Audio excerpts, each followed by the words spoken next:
In this video, I'm going to show you how I play golf. I'm down here at the Marriott Worsley Park. I'm going to play 3 holes and talk you through everything that I do, my decision making, when I come up to hit the shot, what I'm thinking about, and then even after I've hit the shot, what I think of the shot that I've hit. If it goes in trouble as well, how I recover, how I get out of trouble and how I get back into play, hopefully how I can make some birdies too. So I'm here on the 3rd hole, which is a tough par 4. The next hole is a par 3, and then the last hole is a par 5. So for this hole, and this is the opening tee shot of the day, personally I like to hit driver. When I can, I hit driver because I feel like, one, it's got the biggest head. I can tee the ball up, so I'm not too worried about strikes so much. And like I say, for this hole, it's perfect. The hole requires a little bit of a draw. There's a bunker I can carry comfortably. So I'm going to start it just up the right hand side of that bunker and then draw it back. So I typically will try and draw a line that's in line with the right side of that bunker, bring the target back. There's a leaf a few feet in front, and that's where I'm going to aim my club face. With regards to what I do before the shot, if I'm honest, I just simply think about what does a good shot look like? And I try to do that on every single shot I hit. What does a good shot look like? And at this point, I'm trying to visualize the shot. I can see it soaring through the sky with that little draw, and it builds confidence. Couple of practice swings, a good confident visualization in my mind, and then I aim to hit that shot.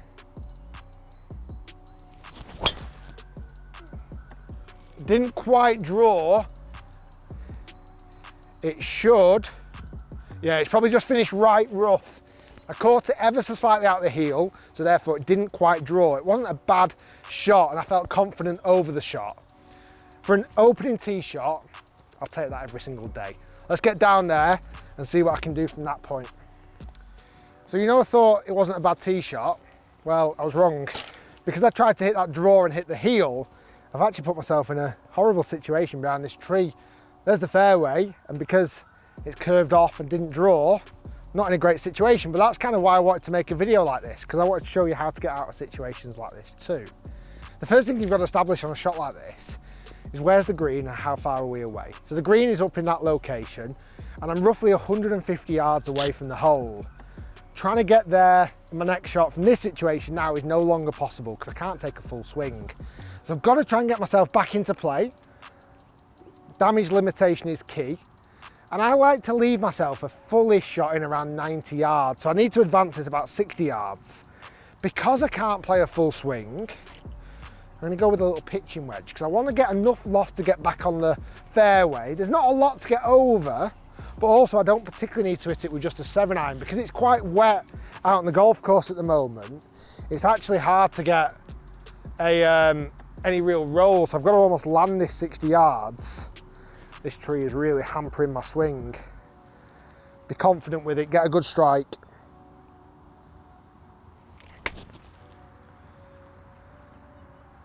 And we're back in play, back on the fairway. Not the best start, if I'm honest, but I'm back in play with a full shot in. I'm probably about 80 or 90 yards left to the flag now. Okay, so 2 shots in, 3rd shot into this par 4, and I've got almost exactly 100 yards left in. Slightly up the hill, it's going to play a little factor. The good news is no wind, and even though it's kind of cold and dampish, I don't think that's going to have the biggest influence today. It's not like it's freezing cold. So for me, a shot like this would require a nice little 3/4 52-degree wedge. Let's see if we can get on the green and see if we've got an outside chance of making a par.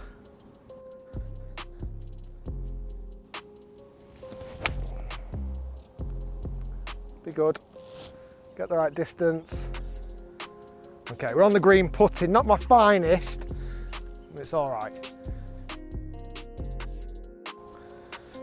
Always put your divots back too when you're playing. So as we're getting to the green, one thing that I would do just on walking up is, without getting too deep a read, just have a little bit of a look at how the lie of the land is moving, where it's going to kind of tail off the side of the greens, just to get a bit of an understanding of the putt you've got coming up. So this is what we've got left for par. So it wasn't my best wedge shot. I've left myself a nice little uphiller. It's looking like it's moving left to right, but I'll have a proper read in a second. I'll get my pitch mark first. Okay, and then once I've marked it, give it a clean. I'll always just take a few steps back, right behind my marker and the flag. And again, you can see so much. If you start looking where the lie of the land's going, it's coming off to the bottom here, so it's definitely going to slope more to the right. It's up the hill. The greens are wet, so it's going to be a little bit slower. Let's take that into consideration. This is going to be up the left-hand side, about 4 or 5 inches up the left. And I know I can kind of be confident on this because of it being slightly slow because it's wet. It's winter time. I can be confident on this. A couple of practice swings behind my line. So again, visualizing what does a perfect shot look like on this. Being confident stood over it. I always line my line up on the golf ball.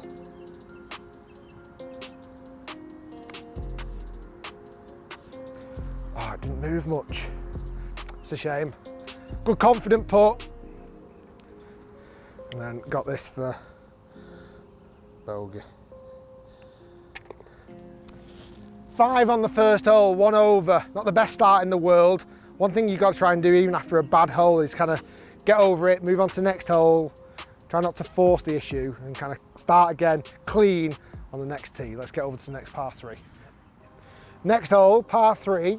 This is really interesting. Look at the difference there between the back tee at 184 and the front tee at 132.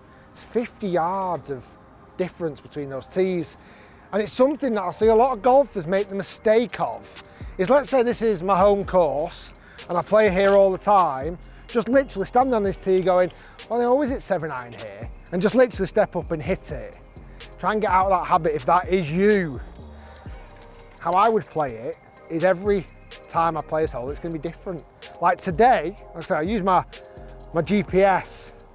It's 134 to the middle, pins at the back. It's playing about 142 yards to the flag. Now this green is massive. Where the pin is placed on this green is going to have a massive influence. What tee box you're actually playing on a particular day is going to have a massive influence. Don't overlook it. See it as a brand new hole, a brand new day. So I'm 142 yards to the flag. It's playing slightly downhill, so I'll take that into factor. Not a lot, not loads. A couple of yards downhill if that. So it's probably playing about 140 yards. Puts me right between clubs if I'm honest. It's either a hard pitching wedge or a soft 9-iron. Now I typically like to hit a harder shot. However, in this situation, I'm going to go for one extra and hit it softer. And the reason being, typically, well this green I know for a fact, it slopes from back to front. So the back is higher than the front. And if I try and absolutely smash a pitching wedge into this green, with the greens being soft today, it could land near the flag, but then spin like crazy. And then I'll actually leave myself a ridiculously long putt. So to go with a soft 9-iron, I can take the spin off it a little bit.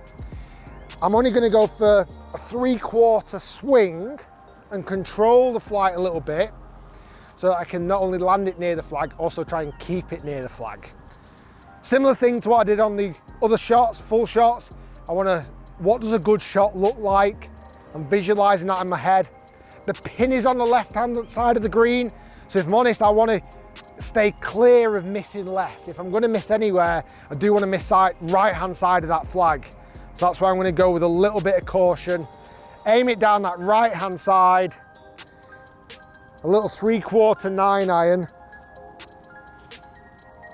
And hit that perfect visualized shot.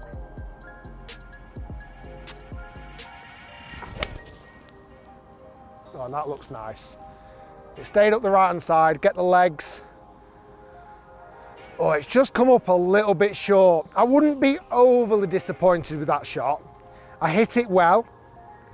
I missed the line, the side that I wanted to miss it on, which was the right. The ball didn't spin a lot, which is again what I was going for. I possibly just didn't commit as much as I'd like to have done. But I didn't want to go big and I didn't want to go left. I've gone short and a little bit to the right, and that is a good miss. Gives myself an outside chance of birdie now. Now this might sound so obvious to so many people watching, but something that I'll do, certainly in the wet conditions like today, is clean my clubs. Because even after that shot, you can see the face has got muddy. So giving it a bit of a wipe with a towel, getting a T-peg in your groove, digging out a little bit of that dirt, keeping your clubs in the best condition is going to help your performance. I know it sounds boring and, you know, this is not just about keeping the clubs all nice and shiny in the bag. Having clean grooves that the ball can contact all the time is going to help your performance. Certainly in wet conditions like this, keep your clubs clean. Okay, you know what? That wasn't a terrible shot. I've left myself this for birdie. This is what I was talking about. Even with my soft 9-iron, I landed it up here. That's 1, 2, 3, 4 yards of backspin. And that was me trying to take backspin off it. If I'd have hit pitching wedge and forced it, I would have probably carried it a little bit further, but honestly, that ball would have just ripped off the green. In hindsight, I've landed on a little bit of an upslope. Give it another 2 yards, I would have landed a little bit more on the flat, and I don't reckon it would have spun as much. It was the right shot, I just slightly didn't hit it quite as confidently as I wanted to. So, repaired my pitch mark, and let's see what this putt's doing. Now, I didn't mention it on the first hole, because it feels like it's a little bit of old news now, but putting with the flag in or flag out. Now, it's been around now all of 2019 and now as we move into 2020. For me, it doesn't offend me in or out. I'm kind of, you know, I'm happy for either. I've not really seen a great deal of evidence when the flag's left in that the ball doesn't go in any more confidently, and I've not seen any evidence that if the flag's in, it stops the ball or it helps the ball go in. So for the shot like this, when I'm playing on my own, I just leave the flag in. I'm probably on shorter putts, I'm maybe not as comfortable leaving the flag in, but I'm also not overly opposed to it either. Right, let's see what we've got. Have a little crouch down. Again, I'm stood behind the tee in line with the flag. I don't really need to get any other angles here. This putt's fairly straight. I've left myself an uphill putt again. If anything, it's going to tail slightly off to the left-hand side, but this isn't far off being straight.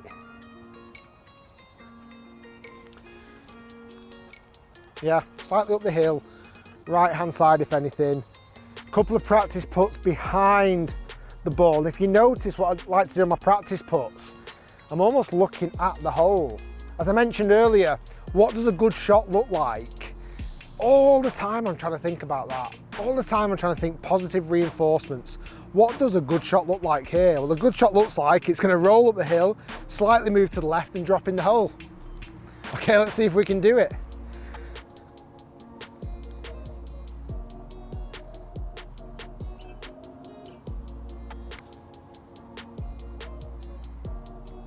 Oh, that would have been good for line as well.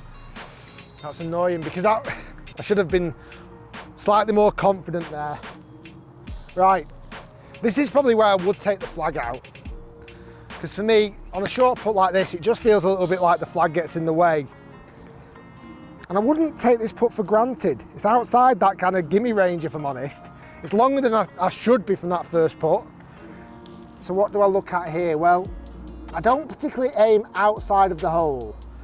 I'll aim inside the hole, just on the right edge, because I do know it's going to move slightly to the left.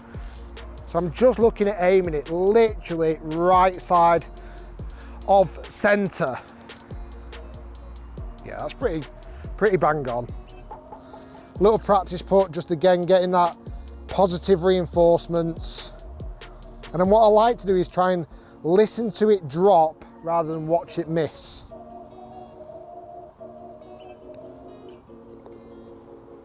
Trying to listen for it. Try not to kind of almost look too early. I hate this phrase about lifting your head up, but in putting I do find that golfers kind of follow the ball a little bit too much. Made par, onto the par 5 next. It's a good one as well because it does make you think this next hole. Okay, last hole, par 5, and I want to make a birdie. I'm one over. I'm going to play it a little bit more aggressively. Now it's a very reachable par 5. There's not much down there, if I'm honest. It's pretty straight on. If I am going to miss, I'd probably like to miss right because one, it keeps the hole a little bit shorter, and two, there's not as much danger. But if I'm dead honest, I'm not thinking a great deal on this tee shot. I'm a hitting driver, let's be honest. I'm having a rough idea of where I want the ball to finish, but on a shot like this, as long as I'm down there plenty of distance, I know I've got, even if I'm in the rough, it doesn't faze me that much because it's not the longest hole in the world. I'd love to be on the fairway, granted. I would still stand behind the ball. I'd still picture what does the perfect shot look like, visualize it. I'm seeing a little draw down there because that's my natural shot. Practice swing, you know, really trying to visualize that shot. And if I'm dead honest with you, I'm just going to go and absolutely smash this. Because for me, it's distance on this. As long as I get it down there, second shot I can reach the green, and that gives me the best opportunity of making my birdie and getting back to level par. Right, come on. I've picked a line where I want the ball to start.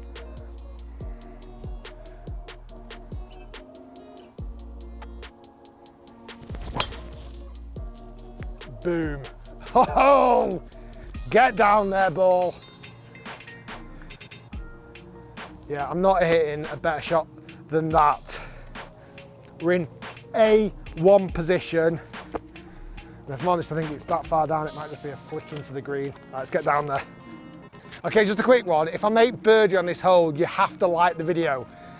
I think that's only fair, right? Stay tuned to see if I do. We're walking up to the tee shot.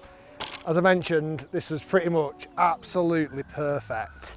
It's preferred lies at the moment, so I can pick it up, give it a clean and put it down near the tee peg while the ball's on the fairway, so I'm going to take advantage of that. As I do that, I'm going to work out how far away am I. Perfect, so I can put it on a nice lie. Right, yeah, I've absolutely killed that. I am 170 yards away from the flag. Okay, what am I going to hit? 170. Well, I hit my 8-iron 165. And I hit my 7-iron about 175. So I'm actually going to go with just a little bit of a softer 7. I don't want to go massive, I'll be honest. That'll be a nightmare on this hole because it's dead long. As in, if I go long, it's dead. Yeah, just a nice solid 7-iron. It's late in the day, it's got a little bit colder. I probably want to miss left if anywhere. Right, the green gets a little bit tricky with more slopes. But you know what, don't overthink it. Just go for it. Nice 7-iron, heart of the green. I've got my line. What does a good shot look like? I can visualize it in my mind. Come on, let's hit a good one. Let's make birdie. Let's get back to level par.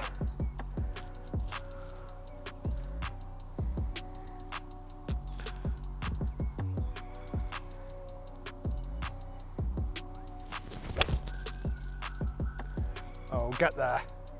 Be good. Okay, we're on the green. I'll be honest, it's actually come up a little bit shorter than I expected. Truth be told, I possibly didn't strike it perfect. I think I got a little bit scared of going super long if I did flush it. Again, give the club a clean, make sure the grooves are nice and clean. Even though this is the last hole I'm going to play today, last thing I want to do is turn up to the game of golf next time I play and have dirty clubs. We're on the green, we put in. Let's go make that birdie.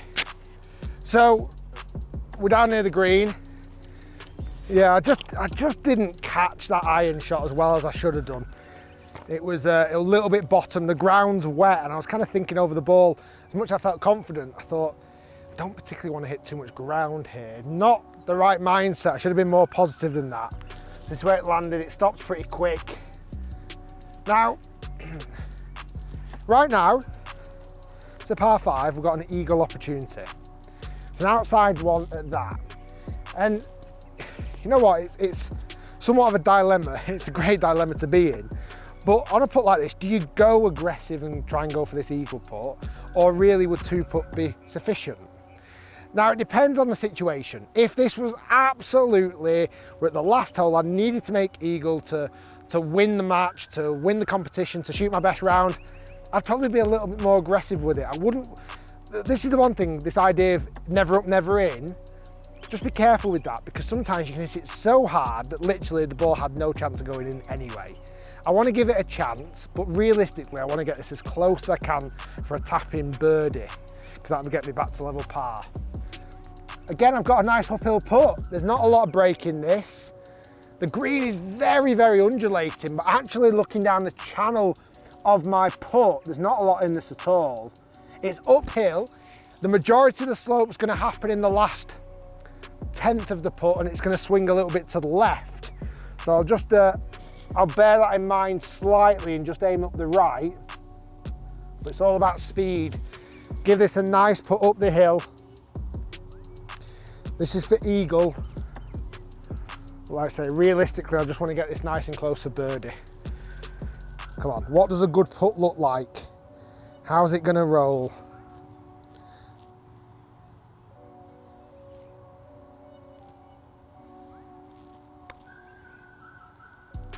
Get there. Oh, they're just a bit slower than I'm anticipating. Oh, that was bang on line as well. That was such a good putt. So I've got this left for par. Sorry, for birdie. Again, I'll take the flag out. On a putt like this, I'm not particularly aiming outside the hole. Yeah, this is pretty straight. For birdie, get back to level par, and to earn a like off you guys watching. There's a lot of pressure on this putt. Yeah, that's bang on. Pretty much in the centre. Little practice putt over the ball. Listen to it go in rather than watch it miss. And thank you so much for watching, and hit that like button. And we'll see you next time. If you enjoyed that video, let me know in the comments below. And that was how I play golf in 3 holes. We'll see you next time.